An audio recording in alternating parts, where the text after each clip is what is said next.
Ang intense ng mga kaganapan ngayon sa abot kamay na pangarap sapagkat manginginig sa takot si Doc Carlos dahil sa mga sasabihin sa kanya ni Don Pepe. Dito nga sa wakas ay nagising na si Don Pepe at galit na ibubuhos nga nito ang sama ng loob niya kay Doc Carlos. Samantala ay magpaplano na naman ng kaplastikan ang mag-inang Zoe at Moira, at dito nga ay sasabihin ni Moira na dapat daw ay umattend sila ng pa-prayers ni Giselle kay Don Pepe para mabura na ang paghihinala nito sa kanilang mag-ina.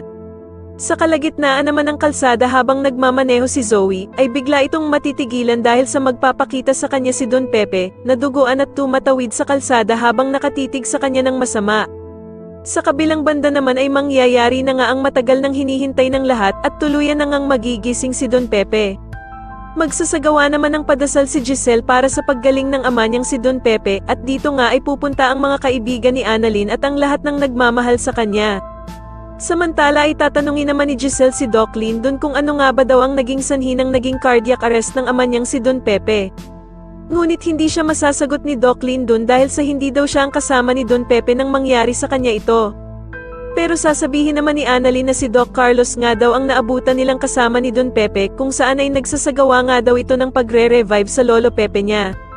Bigla namang makakaramdam ng masama si Giselle at mapapaisip nga ito na baka si Doc Carlos ang may kagagawa ng nangyari sa kanyang ama. Samantala habang kinakausap naman ni Doc Carlos itong si Don Pepe at sinasabihan ng sana daw ay mamatay na ito, ay bigla namang didilat ang mga mata ni Don Pepe at tititigan nga nito ng masama si Doc Carlos.